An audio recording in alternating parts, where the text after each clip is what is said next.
Diceritakan, seorang nenek yang bernama Kim Suni hidup bahagia bersama anak dan cucunya. Suatu ketika, dia mendapat sebuah panggilan yang mengharuskan dirinya kembali ke Korea. Kenangan di masa lalu perlahan mulai menghampiri dirinya. Setibanya di bandara Korea, cucunya yang ada di sana sudah menunggu. Anju, itulah namanya. Suni diantar cucunya pergi ke tempat di mana ia pernah tinggal sewaktu remaja. Setibanya di sana, Anju berkata, "Tempat ini sangat menakutkan." Kim Suni mengakui bahwa tempat itu memang mengerikan. Namun, kengerian itu adalah awal dari kenangan indah di masa lalunya. 47 tahun yang lalu, ketika Suni berusia 19 tahun, dia dan keluarganya pindah ke rumah tersebut. Mereka disambut oleh tetangga yang sangat ramah yang datang membantu untuk mengangkat barang-barang dan perabotan rumah.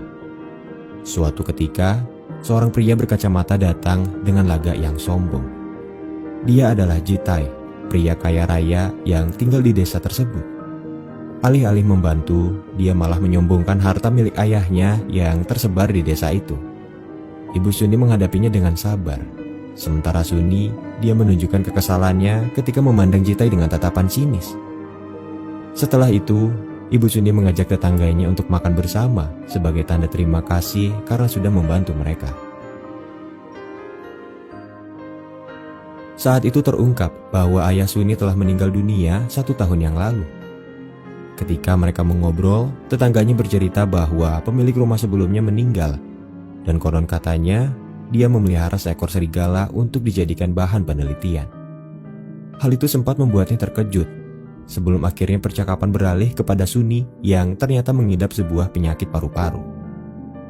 Hal itu membuatnya harus putus sekolah dan terpaksa harus belajar mandiri di usia remajanya itu. Percakapan mereka semakin tidak menyenangkan ketika Ibu Suni bercerita bahwa keluarganya bisa tinggal di rumah itu karena bantuan seseorang, yang ternyata Jitai telah membelikan rumah itu untuk mereka. Di malam hari, Suni menangis merasa putus asa dengan penyakitnya itu. Suatu ketika, dia mendengar sesuatu di luar rumah. Suni memeriksanya seorang diri karena ibu dan adiknya tertidur lelap. Ketika dia memeriksa gudang, sosok mengerikan merangkak di hadapannya. Suni berteriak ketakutan. Sosok mengerikan itu melompat ke hadapannya dan melarikan diri. Tidak lama dari itu, ibu dan adiknya terbangun. Suni tidak menceritakan apapun ketika mereka bertanya apa yang sudah terjadi. Keesokan harinya, Suni dan ibunya menemukan sesuatu di balik bongkahan kayu. Ternyata dia adalah seorang manusia. Penampilannya begitu kotor dan terlihat sangat liar. Menatap tajam ke arah makanan, Ibu Suni mencoba untuk memberikan makanan itu kepadanya. Suni terlihat panik dan meminta sang ibu untuk membiarkannya pergi. Namun dia mengelak dan memberanikan dirinya untuk memberikan makanan itu. Dengan rakus, anak laki-laki itu melahap makanannya hingga habis tak tersisa. Tidak lama dari itu, Ibu Suni melaporkannya kepada polisi dan berkata bahwa dia anak hilang yang tidak bisa berbicara. Karena informasi yang terbatas, polisi menjelaskan bahwa mereka tidak bisa berbuat apa-apa. Selain itu, panti asuhan juga tidak akan menerima anak remaja. Jitai yang ada di sana meminta polisi untuk mengusirnya saja. Namun Ibu Suni yang tidak tega memutuskan untuk menjaganya sementara waktu, sampai dia bisa menemukan panti asuhan yang mau menerimanya. Layaknya seorang ibu, dia memarahinya, memandikannya, dan memberinya makan. Sifatnya yang liar itu membuat Suni marah dan merasa tidak nyaman. Suatu ketika, Suni bermaksud untuk mencari barangnya di dalam kardus yang tertimbun. Suni panik karena anak laki-laki itu tiba-tiba mendekatinya. Ternyata dia hanya bermaksud untuk membantu. Setelah itu, Suni memberinya jagung rebus sebagai tanda terima kasih. Tidak lama dari itu, Jitai datang menghampiri Suni dan merayunya. Ternyata pertolongan Jitai selama ini hanya karena rasa ingin memiliki, bukan karena tulus ingin membantu mereka. Saat itu dia memaksa Suni untuk mengucapkan selamat tinggal kepadanya yang akan pergi ke kota Seoul untuk beberapa hari ke depan. Tiba-tiba, Jitai merintih kesakitan ketika anak itu meremas lengannya, menatapnya dengan penuh amarah dan membuatnya pergi ketakutan. Sejak saat itu, Suni menyadari bahwa anak itu adalah laki-laki yang baik. Kejadian itu membuat Suni melupakan penyakitnya. Saat itu dia membaca buku cara untuk melatih seekor anjing. Keesokan harinya, Suni bertanya kepada sang ibu kemana perginya anak itu. Ibunya menjelaskan bahwa dia sekarang memiliki nama, Culsu. Begitulah sang ibu menyebutnya. Sementara itu, adik Suni yang bernama Sunja mengajak Culsu pergi ke ladang dan bermain bersama teman-temannya. Saat itu Sunja meminta Culsu untuk melemparkan bola kastinya. Sayangnya bola itu melayang jauh karena Culsu melemparnya terlalu kuat. Tidak lama dari itu, Suni datang dan mulai mengajarinya hal dasar seperti perintah untuk menunggu dan memakan. 한다 이제. 먹어. 먹으라고. 먹으라고. 있는 거야. 아, 우리 철수 잘했다. Setelah itu, Suni mengajarinya hal lain seperti menggosok gigi, melipat tempat tidur, dan mengikat tali sepatu. Suatu ketika, setelah memotong rambut Culsu, Suni mengajaknya pergi ke pasar bersama sang ibu dan adiknya. Ketika mereka membeli jajanan, terjadi sebuah kecelakaan di mana bongkahan besi terjatuh mengarah ke mereka. Dengan sigap Culsu melindungi Suni dan Sunja dalam dekapannya. Mengejutkannya, Culsu tidak goyah dan berhasil menghadang besi itu tanpa luka yang berarti. Semua orang di sana terkejut keheranan dan menyarankannya untuk pergi ke klinik. Sesampainya di sana, dia hanya mengalami memar dan luka gores. Kehadiran Culsu merubah kehidupan Suni. Kini dia menjadi gadis yang ceria dan penuh semangat. Di malam hari, ketika mereka makan bersama, Sunja bertanya sampai kapan Culsu akan tinggal di rumah kita. Sang ibu menjawab bahwa dia sedang mencari bantuan kepada kantor daerah untuk mencari panti asuhan yang mau menerimanya. Saat itu Sunja bercerita bahwa temannya yang tinggal di panti asuhan hidupnya sulit dan tidak bahagia. Mendengar hal itu, Suni semakin prihatin. Tidak lama dari itu, Culsu pergi keluar untuk mencari bola kasti yang dia lempar sebelumnya. Di saat yang sama, Jitai mengendarai mobil bersama seorang wanita dan mabuk. Karena lengah, mereka menabrak pagar peternakan. Hal itu membuat para kambing pergi melarikan diri. Sementara itu, Culsu yang melihat kejadian tersebut mengais seekor kambing yang mati terlindas. Jita yang tahu bahwa Culsu tidak bisa bicara, pergi meninggalkan tempat itu dan mengabaikan tanggung jawabnya. Pemilik kambing yang memeriksa kejadian itu bingung dengan situasi tersebut. Keesokan harinya, ketika Suni mengajari Culsu menulis, pandangannya teralih pada sebuah gitar. Kemudian Suni memainkan gitar tersebut dan menyanyikan lagu buatannya sendiri. Culsu yang kagum mendekati Suni dan mengusap rambutnya. Tidak lama dari itu, ada sebuah panggilan dari kantor desa yang memberi kabar bahwasanya mereka sudah menemukan tempat tinggal untuk Culsu. Dengan cepat, Suni menolak tawaran itu dan menutup teleponnya. Di malam harinya, Jita yang mabuk datang ke rumah Suni dan mengajaknya untuk pergi ke suatu tempat. Jita yang terus memaksa Suni membuat Culsu marah dan menatapnya dari kejauhan. Ternyata, Jitai sudah menyiapkan orang suruhan untuk mengeroyok Culsu saat itu. Ketika Suni menggigit tangan Jitai, dia marah dan mendorongnya hingga terjatuh. Hal itu semakin membuat Culsu marah dan tubuhnya berubah menjadi sosok serigala. Semua pengganggu dengan mudahnya dia singkirkan. Ketika Jitai dicekik, Suni memintanya untuk berhenti dan tubuhnya kembali menjadi sosok manusia seutuhnya. Setelah kejadian itu, Jitai melaporkannya kepada polisi. Namun Suni menutupi semuanya saat dia berkata bahwa Jitai datang dan mengganggu mereka. Ketika Jitai mengancam akan mengusir mereka dari rumah itu, Suni mengungkapkan semuanya dan berkata bahwa kekayaan yang Jitai miliki tidak lain dan tidak bukan berkat mendiang ayahnya. Jitai hanyalah seorang lintah yang mencuri aset perusahaan dan hidup dengan nyaman. Mendengar hal itu, dia mengamuk dan merusak barang-barang yang ada di sana, termasuk gitar milik Suni. Karena keributan itu, Jitai dan Culsu dibawa ke kantor polisi. Namun karena tidak ada bukti yang bisa menjelaskan, ditambah tindak kerusuhan yang diperbuat Jitai, polisi meminta mereka untuk berdamai dan melupakan masalah ini. Setelah kejadian itu, Jitai sebagai pemilik rumah menuntut agar Culsu dikurung di dalam gudang. Jitai menegaskan bahwa Suni adalah miliknya dan harus menikah dengannya. Tidak lama dari itu, Jitai melihat barang-barang dari pemilik rumah sebelumnya Jitai yang penasaran membuka kotak dan membaca sebuah surat. Nampaknya itu bukanlah surat biasa. Tidak lama dari itu, Jitai menemui pengirim surat tersebut yang bernama Profesor Kang Tae-sik dan memintanya untuk melakukan sesuatu. Sementara itu, Suni mengambil kesempatan untuk bertemu dengan Chulsu ketika ibu dan adiknya tidak ada di rumah. Saat itu Chulsu memperlihatkan gambar sebuah gitar dan tangan, mengisyaratkan Suni untuk memainkan lagi gitarnya. Sayangnya gitar tersebut sudah hancur dan Suni menunjukkan hal lain sebagai gantinya. Saat itu dia menunjukkan buku cerita dan meminta Chulsu untuk membacakannya jika dia sudah mempelajari huruf dan kata-kata. Setelah itu mereka pergi keluar. Suni mengajaknya untuk berlari ke suatu tempat. Sayangnya dia melupakan sesuatu. Penyakit paru-parunya kambuh dan membuat dirinya pingsan. Chulsu menggendongnya ke rumah, namun tidak ada siapa-siapa di sana.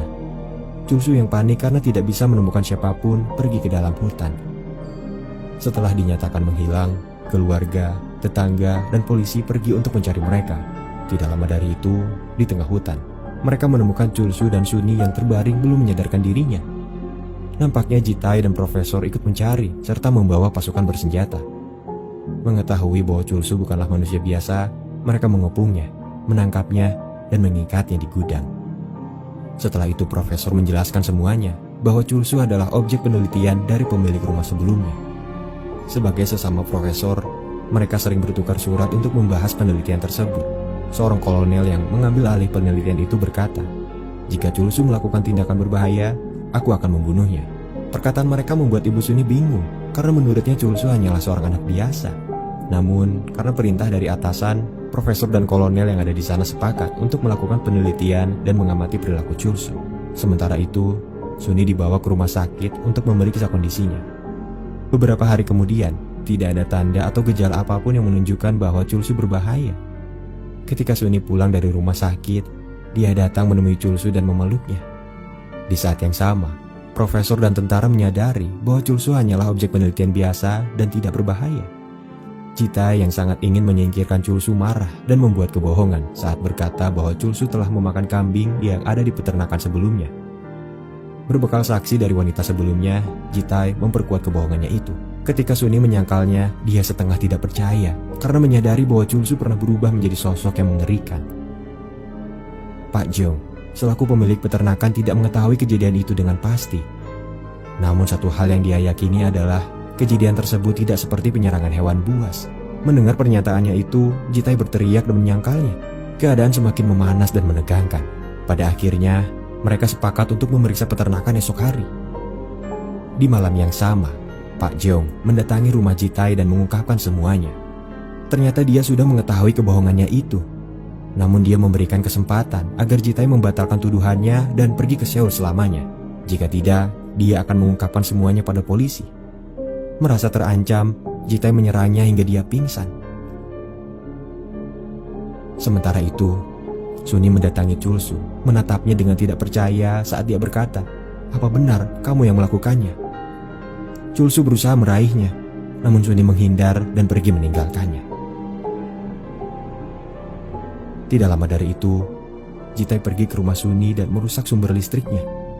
Kemudian dia masuk ke gudang tempat Chulsu ditahan dan mengajaknya bicara. Saat itu dia melihat gambar gitar yang ada di meja.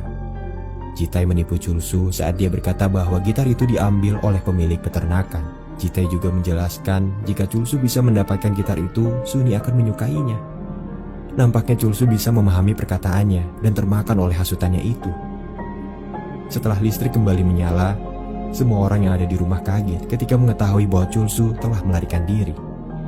Di saat yang sama, Jitai datang dan berkata bahwa Chulsu pergi ke rumah Pak Jong, pemilik peternakan. Sementara itu, Chulsu tiba di rumah Pak Jong, menerobos masuk dan mencari gitarnya. Chulsu berusaha menunjukkan gambar gitarnya, tapi orang-orang di sana tidak mengerti apa maksud dan keinginannya itu. Tanpa dia sadari, istri dan anak Pak Jong terluka karenanya. Kejadian itu membuat semua orang yang melihat menjadi salah paham. Kolonel dan pasukannya sudah siap membidik Chulsu. Sementara Suni berusaha mendekat dan berbicara kepadanya. Chulsu kembali menunjukkan gambar gitarnya dan Suni menjelaskan bahwa gitar itu sudah tidak ada. Tidak lama dari itu, Jitai merebut senjata pasukan dan mengarahkannya pada Chulsu. Dengan cepat Suni menghadangnya dan meminta Chulsu untuk menahan diri. Jitai yang marah menampar Suni dan menendangnya berulang kali hingga dia lemas tak berdaya. Melihat hal itu, Chulsu marah, merubah dirinya dan menerjang Jitai. Tidak ada yang bisa menghentikan dia saat itu. Setelah membunuh Jitai, semua orang diam tidak menyangka dengan apa yang telah terjadi. Menyadari perbuatannya itu, Chulsu membawa Suni pergi ke tengah hutan. Kolonel memerintahkan pasukannya untuk mengejar dan menembak Chulsu apapun yang terjadi. Sementara itu, Chulsu membawa Suni ke suatu tempat. Ketika melihat luka di kaki Chulsu, Suni berusaha menutupinya dan berkata, "Sekalipun kau adalah monster, itu tidak masalah bagiku." Setelah itu Suni pingsan. Chulsu membungkusnya dengan daun agar dia tetap hangat, kemudian tidur di sampingnya. Keesokan harinya, menyadari bahwa kolonel akan datang, Suni meminta Chulsu untuk pergi dan menyembunyikan dirinya. Chulsu yang terus mengikutinya membuat Suni menangis. Dia terpaksa harus memarahinya, menepis tangannya dan menampar pipinya. Ketika Chulsu menatapnya, untuk pertama kalinya dia berkata, "Jangan pergi." Hati Suni hancur seketika. Namun dia harus tetap pergi karena itu adalah jalan terbaik untuk menyelamatkannya. Setelah Suni ditemukan, kolonel bertanya kemana perginya Chulsu. Namun Suni menutupinya saat dia berkata, "Aku tidak tahu." Saat itu profesor membujuk kolonel untuk menghentikan ekspedisi tersebut, karena jika terus dilanjutkan, publik akan mengetahuinya. Kolonel mengerti dan akhirnya dia meninggalkan misi tersebut. Tidak lama dari itu, Suni dan keluarganya pindah. Tepat sebelum dia pergi, Suni pergi ke gudang dan meninggalkan surat untuk Chulsu. Sembari menahan tangis, dia pergi dan meninggalkan rumah itu bersama keluarganya. Di masa sekarang, ketika perusahaan Jitai bangkrut, rumah itu sempat dimiliki ibu Suni.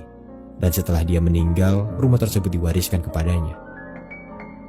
Saat itu dia memutuskan untuk bermalam di rumah tersebut. Ketika Enjo tertidur, Suni terbangun dan terus mengenang masa lalunya itu. Tidak lama kemudian, Suni menemukan sebuah permen di sela-sela kursi. Seketika dia teringat dengan Chulsu yang suka menyembunyikan makanan di tempat itu. Ketika dia mendengar sesuatu, Suni pergi keluar dan menuju ke arah gudang. Dia melihat pintunya telah terbuka. Ketika dia memasukinya, gudang tersebut penuh dengan tanaman. Suni terus melaju ke ruangan yang ada di dalamnya. Dan ketika dia membuka pintu itu, ternyata Chulsu ada di dalam dan menunggunya selama ini. Dia masih menyimpan surat Suni dan memperbaiki gitarnya yang hancur. Suni memeluknya dengan erat dan meminta maaf kepadanya. Chulsu hanya tersenyum dan berkata bahwa dia sangat merindukannya. Setelah itu, dia menepati janjinya untuk membacakan buku cerita yang sempat diberikan Suni kepadanya dahulu. Tersenyum bahagia, Suni tertidur setelah mendengarkan cerita darinya. Keesokan harinya, ketika Suni terbangun, Chulsu sudah pergi meninggalkannya. Film pun berakhir ketika Suni pergi dan Chulsu melihatnya dari kejauhan.